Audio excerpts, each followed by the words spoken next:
Bienvenue dans un nouvel épisode de Questions d'affaires. Aujourd'hui, on va répondre aux questions comment transformer un service ou un produit régulier en un service ou produit premium. Est-ce que c'est une bonne idée de se lancer en affaires avec des amis? Et comment rester constant?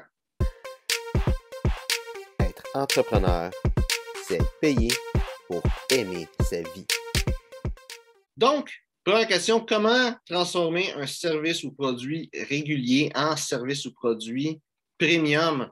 Donc, il y a plusieurs choses sur le produit. Si c'est un produit, la qualité, il faut que ce soit là. Le service aussi, la qualité, il faut que ce soit là. Mais un service, c'est un petit peu plus nébuleux sur la qualité. Tu sais, c'est pas physique. Tu sais, je veux dire, tu sais, une bouteille, tu sais, si tu la pitches à terre puis elle pète, puis tu en rends ta pitch à terre puis elle pète pas, ben, la qualité est dans celle qui pète pas. Tu sais, un produit physique, tu vas avoir des qualités physiques qui vont être là, qui vont être visibles. Si ton service, tu sais, c'est quelque chose, c'est me poser du plancher, ben, tu sais, à quelque part, même le service régulier, c'est supposé te tenir pendant un méchant bout de ton plancher. Fait que pour le produit, il y a la qualité du produit qui va déjà être une chose à faire. Le service aussi a un sens. Mais en background, tu as le service client aussi qui est vraiment important. Tu sais, par exemple, quand que je vais faire mon changement d'huile, quand mon char était neuf, j'allais chez le concessionnaire. Puis chez le concessionnaire, ben, il m'offrait un petit café. Puis, tu sais, il y a la petite machine à café, il y avait une petite machine aussi, tu sais, prendre de quoi à boire, puis je pouvais m'asseoir, il y avait des chaises, puis tout ça. Donc, je vais au Canadian Tire, ben, ils m'en offrent pas de café. Mais en même temps, tu sais, c'est un Canadian Tire, c'est pas la place que tu vas t'attendre avec des services de fou. Si tu t'en vas chez Porsche, chez Ferrari, quelque chose comme ça, j'ai jamais été faire le changement d'huile là, mais j'ai entendu dire que quand tu vas là, ils t'offrent un cappuccino puis un bar à café que tu prends tout ce que tu veux, puis je suis pas sûr que tu as besoin de payer, quoi, qu'en même temps, quand tu vas là, tu n'as pas nécessairement le problème à t'acheter un cappuccino à 4 pièces non plus. Là. Fait que le service à la clientèle est vraiment différent. C'est ça qui va faire la différence. Parce qu'au final, que tu ailles au Canadian Tire, payer 40 pièces pour changer ton changement d'huile, que tu ailles chez Honda pour 60 pièces ou que tu ailles chez Ferrari pour 150, c'est le même maudit changement d'huile. Je veux dire, l'huile va peut-être changer un petit peu, là, mais au final, il ouvre un bouchon en haut, un bouchon en bas, il laisse ça couler, il ferme en bas, il met de l'huile, puis il referme en haut. Ça, je veux dire, il n'y a pas une technique spéciale de je ne sais pas quoi qui fait que ton huile va durer plus longtemps ou qu'elle va faire une meilleure job parce qu'il a fait le changement d'huile de telle façon. Non, le changement d'huile, c'est le même mot du changement d'huile. C'est l'expérience client qui va changer. Puis si tu veux que ton produit soit un produit premium, il faut qu'il y ait une expérience client premium. Puis là, comment faire une expérience client premium? Il n'y a pas vraiment de ligne de c'est ça, il faut que tu fasses. Tu sais, ça dépend vraiment de ce que tu fais aussi. Si qu'est-ce que tu fais, c'est poser des planchers, ben, tu sais, arriver avec ta machine à expresso puis offrir d'un expresso à personne que tu vas changer son plancher, c'est pas nécessairement une bonne idée, puis c'est pas, ça fait pas de sens là-dedans. Fait, je peux pas dire ça, là, ça marche, puis fais ça. Mais vraiment, intéresse-toi à ton client, soucie-toi de ton client, fais tout en ton possible de qu'est-ce que tu penses qui est le mieux pour ton client. Puis pour qu'il soit genre super satisfait. Tu peux faire un sondage auprès de tes clients, dire hey, c'est quoi que tu penses qui serait un bon ajout à mon service? C'est quoi qui ferait en sorte que tu te sentirais spécial comme client? Puis regardez c'est quoi qui te répond à ces questions-là. Tout ça, c'est des façons de faire pour donner une meilleure expérience client et transformer ton produit en produit premium. Une autre chose aussi qui est à faire, qui elle, c'est un petit peu plus tough, c'est d'élever ta marque. Puis d'élever ta marque, ça va être entre autres ça, mais ça va aussi de te faire connaître. Ça va être aussi de monter tes prix parce que tu peux monter tes prix. Juste parce que t'es toi, tu vaux autant, puis tu montes tes prix tout simplement. Un bon exemple pour ça, c'est Nike, puis Yeezy, puis toutes les marques de souliers. Que tu vas acheter des souliers qui sont super chers. Nike ne sont pas nécessairement super chers, là, mais les Jordan puis Yeezy eux autres sont connus pour être chers. Puis c'est des souliers. Tu regardes des Jordan puis des Nike, c'est les mêmes maudits souliers, un des deux qui est plus cher que les autres. Pas du tout. Et la raison, c'est la marque, simplement. Il y a bien des choses que la marque fait en sorte que c'est plus cher. Si on regarde une Ferrari, c'est notablement, de façon notable, des mauvais chars. Spécialement si tu vis au Québec. Là. c'est reconnu pour être vraiment d'un mauvais char. Le monde va trouver ça le fun, vont trouver ça beau, mais si tu rencontres quelqu'un qui a eu une Ferrari, il va te le dire, c'est de la merde, ça fait tout le temps. Surtout sur les routes du Québec, avec le chaud, le froid, le fait qu'il y ait des trous partout dans les rues, ton char, il va être défoncé. Par contre, tu prends une Toyota, ben là, c'est super résistant, puis tout, ça t'a fait des années. Mais la Ferrari, elle se vend plus cher parce qu'une Ferrari, c'est une Ferrari. T'sais, une Toyota, c'est juste une Toyota. Fait que si tu es capable de faire en sorte que ta marque soit vue comme wow, c'est ta marque, c'est comme wow, c'est telle marque, ben le monde va te payer. Ils vont être prêts à payer plus cher, peu importe ce que tu fais, que ce soit un service, un produit. T'sais, même si c'est de quoi qui n'est pas genre un produit, puis tout ça, un exemple que j'ai, c'est des tatous. Il y a une place de tatou qui s'appelle Done Design. Puis, je ne connais pas le propriétaire, rien, c'est juste de quoi j'ai entendu parler, mais ça s'applique à ce que je dis là. Mais Done Design, ben, si tu veux te faire tatouer par le propriétaire, en tout cas à l'époque, tu avais 1 an d'attente. Si tu prenais ton rendez-vous, 1 an, puis là, tu avais ton rendez-vous. Tu as des places que tu peux arriver là puis te faire tatouer. Après ça, il y a l'expérience plutôt de la personne qui va affecter ça, s'il y a une file d'attente ou pas. Mais la renommée est là aussi. Ça n'a rien à voir avec ton produit. Ça n'a rien à voir avec le service qu'il y a non plus. Quoique oui, il y a un sens, mais c'est plus à propos de comment est-ce que tu es capable de te vendre puis de faire valoir au monde que tu es une bonne marque. Question numéro 2. Est-ce que c'est une bonne idée de se lancer en affaires avec des amis? Et il y a beaucoup de monde qui vont dire non. Mais moi, je ne suis pas d'accord avec le non. Moi, je te dirais que c'est sûr que non, en fait, là. Mais se lancer en affaires avec des amis, ça a des bons côtés puis ça a des mauvais côtés. Le bon côté, c'est que si tu as quelqu'un que ça fait 10 ans que tu es ami avec, tu as une bonne relation avec cette personne-là. Fait que c'est quelqu'un que tu vas y faire confiance, ou en tout cas, on va espérer que tu aies des bonnes raisons de te faire confiance, surtout si tu te lances en affaires avec. C'est quelqu'un que tu connais, tu es capable de savoir c'est qui cette personne-là, c'est quoi que cette personne-là comme compétence, comme qualité, puis à quel point vous vous complétez.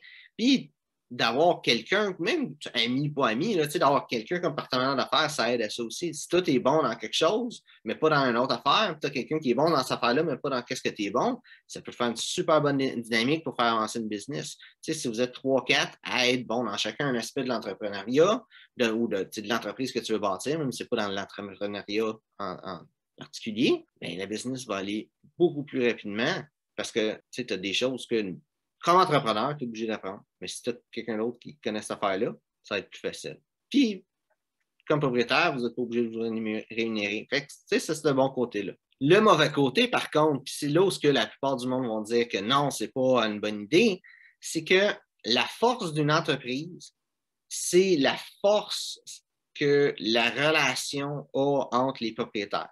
Si tu es tout seul, ça va être avec ta force de caractère et tout ça. Et si tu as d'autres mondes, ça va être la force de caractère de chacun. Fait que chaque personne, s'ils font rien, ça ne leur tente pas, s'il y a quelque chose qui les arrête, ben, chaque personne a son morceau du casse-tête qui fait que ça marche, la business. Puis si lui, ça ne marche pas dans sa vie, ben, il prend ce morceau de casse-tête-là. Toutes les autres, vous ne pouvez plus utiliser vos morceaux de casse-tête parce que lui, il n'est plus là.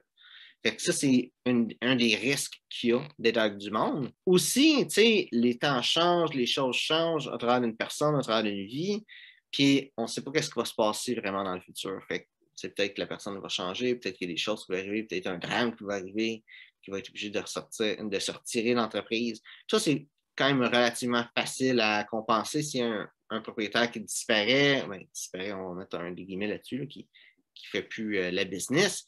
Mais tu sais, tout le temps une façon de patcher des trous que lui n'est plus là pour que ça marche pareil. Après ça, il y a qu'est-ce qui se passe. S'il y a quelqu'un là que vous êtes deux, vous avez chacun 50% de l'entreprise, il y en a les deux qui dit moi, j'en peux plus, je suis écœuré, je lâche le business. Mais il a travaillé dessus. Ça fait 5 ans que vous travaillez là-dessus, puis là, après 5 ans, il n'est plus capable, puis il veut se retirer. Ben, c'est quoi qui se passe? Est-ce que lui, il veut avoir ses parts il veut avoir l'argent qui est dû, avoir l'argent sur ses parts de la business? Est-ce que ça va faire couler la business? Est-ce que tu es capable de le payer après 5 ans? Peut-être pas. Tu ne sais pas vraiment ce qui va se passer avec le futur. Puis c'est ça l'affaire avec plusieurs personnes, c'est qu'il y a plein de choses qui peuvent arriver, puis il faut être capable de dealer avec ça. Mais en même temps, comme entrepreneur, c'est ça qu'il y a à faire aussi. Une autre chose aussi qui n'est pas parlée souvent, même presque jamais, c'est quand tu as des partenaires d'affaires, tu comptes sur le fait qu'ils ne meurent pas bientôt. Puis, qu'est-ce que je veux dire par là? C'est simple. C'est que si tu as une business, Ça fait, on va dire, 5 ans. Ça, c'est un beau chiffre, 5 ans. Là, 5 ans, là, après 5 ans, il y a encore de la job à faire. Il y a encore de l'argent à financer, puis tout ça. Puis, il y a encore une direction à choisir dans l'entreprise. Qu'est-ce qu'on fait pour la faire grandir, puis tout ça. À 5 ans, le business, elle roule pas, puis c'est facile, puis on prend notre retraite. Là. Règle générale, en tout cas. Mais admettons, là, ton partenaire d'affaires qui est ton ami, pas un accident de char, puis il meurt. Ben, les parts de sa compagnie, ça devient son héritage. C'est qui a cet héritage-là? C'est quoi qui se passe avec cet héritage-là? La personne qui prend sa place, elle t'aime-tu à la face? Tu sais, peut-être que cette personne-là est mariée, sa femme a taillé la face à cause de toi, là, depuis, là, avec la business. Ben, il n'y a jamais de temps pour elle. Fait que là, il meurt, puis c'est elle qui a le business. Fait que t'es fourré. Elle veut pas que ta business marche, elle veut te faire couler. Fait que tu sais pas qu'est-ce qui. Ça aussi, c'est une éventualité. C'est rare, ces choses-là, il y a une éventualité. L'affaire, c'est que si tu veux te lancer en affaires avec un ou des amis, il faut que tu planifies toutes les choses qui peuvent arriver. Puis c'est quoi? En fait, toutes les choses, c'est simple. Si la business ne marche pas à cause d'une personne, c'est quoi qui se passe? S'il y a une personne qui meurt, c'est quoi qui se passe? Il y a des assurances qui existent pour ça. Si une personne que ça ne tente plus, c'est quoi les plans pour racheter la business au monde? Puis ça dépend de la relation que tu as avec la personne. Un ami, c'est plus facile que c'est quelqu'un qui est juste un partenaire d'affaires, qui veut se retirer, puis là, il veut son argent. Si c'est un ami, il va être capable de dealer. Mais en même temps, peut-être qu'il est dans le marde. Peut-être qu'il est arrivé une grosse bad luck, puis il a besoin d'un gros paquet d'argent. Peut-être que la personne a développé une dépendance à quelque chose, puis c'est au jeu, puis elle a perdu la compagnie. Ça a pris les parts de la compagnie. Il y a bien des choses qui peuvent arriver. Il faut juste être prêt à vivre avec ça. Mais, ces choses-là, c'est rare. Si ça fait 10 ans que tu es ami avec quelqu'un, les chances sont que tu vas rester ami avec si tu as une business, surtout avec cette personne-là. Puis une dernière chose, une petite parenthèse, là, être ami avec quelqu'un, puis aller regarder un match des Canadiens, c'est pas la même chose que bâtir une business. C'est pas la même dynamique. Il faut que tout le monde soit à l'aise avec ça, tout simplement. Question numéro 3, comment rester constant? Donc, comment faire les choses jour après jour après jour, surtout quand on se lance dans quelque chose, que l'envie est là, l'excitation est là, la motivation est là, puis qu'elle disparaît. Et de continuer malgré tout, parce que la seule façon d'avoir du succès, c'est de continuer malgré tout quand que la motivation n'est plus là. J'aurais deux gros trucs avec ça. Le premier, c'est de trouver quelque chose qui te passionne. Quand tu trouves de quoi qui te passionne, les chances sont assez grandes que ça n'arrive pas que. Tu vas peut-être pas être motivé, mais c'est quand même quelque chose que tu aimes. Quand c'est quelque chose qui te passionne, même si ça te tente plus, tu es tout vraiment démotivé, c'est quelque chose que tu aimes. Que peut-être que justement, de faire de business, ça va être le fun parce que même si tu n'es pas motivé, ça va t'aider à être motivé. Un autre truc que j'aurais, c'est de te créer une mission. De dire c'est quoi ta mission dans la vie, c'est quoi que tu veux créer dans le monde. Puis cette mission-là, tu utilises ça pour te faire avancer dans la vie, pour faire en sorte que tu es en action, pour tout le temps viser cette mission-là. Puis, il faut vraiment que ce soit quelque chose qui t'inspire. Puis, il faut que ça soit de quoi d'altruiste. Il ne faut pas que ça soit genre, oui, mais ma mission, c'est de faire 1 million de dollars. Non, ça ne marche pas. Donc, ta mission, ça peut être de faire en sorte que tout le monde soit heureux. Ça n'a pas besoin d'être compliqué. Steve Jobs, sa mission, c'était que chaque personne ait son ordinateur. Puis, pour que tout le monde puisse avoir un ordi. Henry Ford, sa mission, c'était que chaque foyer américain puisse avoir une voiture. Puis, ils ont vécu leur vie avec cette mission-là. Puis toi aussi, tu pars une mission. Parce que quand les temps sont durs, tu vas être arrivé avec une question. Pourquoi tu fais ça? Si la raison, c'est pour faire de l'argent, si ça fait 2 ans, 3 ans, 4 ans, tu fais de quoi, puis ça marche pas, puis tu fais pas bien plus d'argent que si tu as un job, ta raison-là va pas t'aider à continuer. Si c'est pour le fun, puis ça commence à te faire chier, la raison va pas t'aider à continuer. Si c'est parce que tu veux créer telle affaire dans le monde, ça va t'aider à continuer. Donc, j'espère que tu as aimé la vidéo. Si c'est le cas, like, partage. Aussi, si tu as des questions, mets ça dans les commentaires, puis ça me fait un plaisir de mettre ça dans un prochain épisode de Questions d'affaires. Donc, merci d'avoir regardé la vidéo et on se voit une prochaine fois.